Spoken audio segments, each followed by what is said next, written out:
Ako po si Andres Yakat, pero mas kilala po ako sa Andy.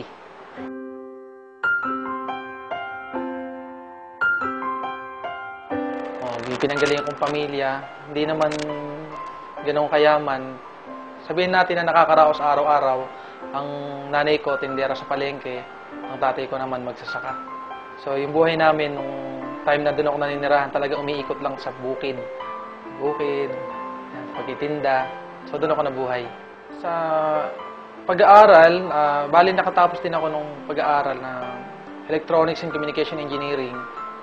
Sa 4 na magkakapatid, ako lang yung nagkaroon ng pagkakataon na mapag-aral. Kaya natapos ko, nag-abroad agad ako dahil gusto ko talagang makabawi sa kanila dahil alam ko yung naging hirap ng buhay namin. Ang hindi ko makakalimutan sa buhay ko nung time na nakapag-abroad ako sa Taiwan dahil unang trabaho ko yun, sobrang hirap. Naranasan ko doon yung magtrabaho ng 16 hours, 18 hours sa loob ng isang araw. Yun kasi pinakamahirap sa nag-abroad eh. Yung malayo ka sa pamilya mo, yun ang binabayaran. Yung layo, yung inip. Kasi yung hirap, natitiis pa yan eh. Pero yung, alam mo yun, yung pangungulila sa pamilya, yun yung isa sa pinaka hindi ko malilimutan sa buhay. Sa Taiwan, ang laki ng pagkakaiba. Kasi noon, papasok ako ng alas 7 ng umaga, uwi ako ng alas 7 ng gabi. 5 years yun. Para akong robot. Magtrabaho, matutulog, kakain. Doon umiikot ang buhay ko. 5 taon lumipas, wala pa din. Alang nagbabago. Pero sa AIM Global, ang nakita ko dito, ibang-iba. Kasi dito sa AIM Global, darating pagkakataon, nakamukha na nangyari sa akin, na kahit talaga wala ka ng ginagawa, pwede ka pa rin kumita. Sa 8 months, nailabas ko yung first car ko rito, yung pick-up na nabili ko nung una. At after 2 years, nabili ko na yung bago kong kotse, yung Hyundai Accent na ginagamit ko ngayon. And ito nga ngayon, ngayong October, yung condominium naman na pinapangarap ko, mailalabas ko na rin ngayong October. Pag ako pupunta sa ibang bansa, alam na alam ko magtatrabaho ko.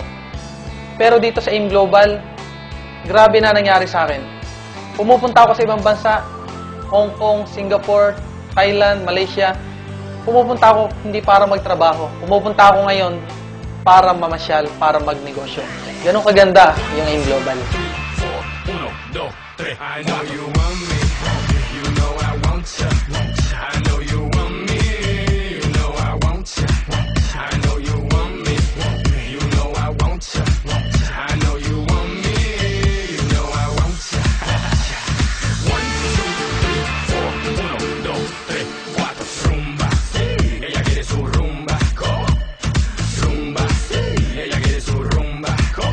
Si es verdad que tú eres guapa, yo te voy a poner a gozar. Tú tienes la boca grande, dale, ponte a jugar.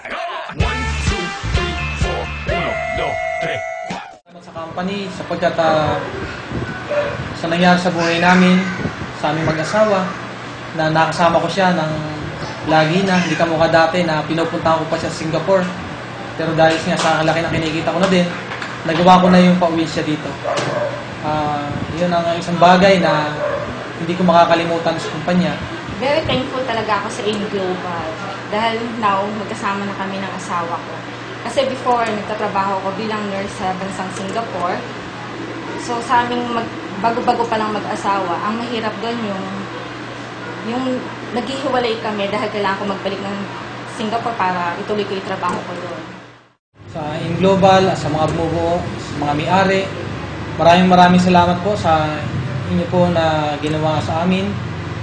Dahil po sa inyo, nabago po ang buhay po namin. Maraming salamat po. Mabuhay po ang AIM Global.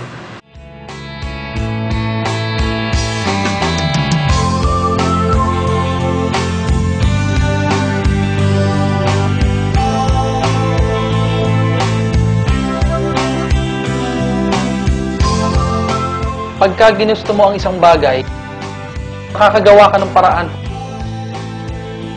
Wala sa galing o talino. Ang importante pala, kung talagang walang-wala na mapagkukunan, kahit ano gagawin mo.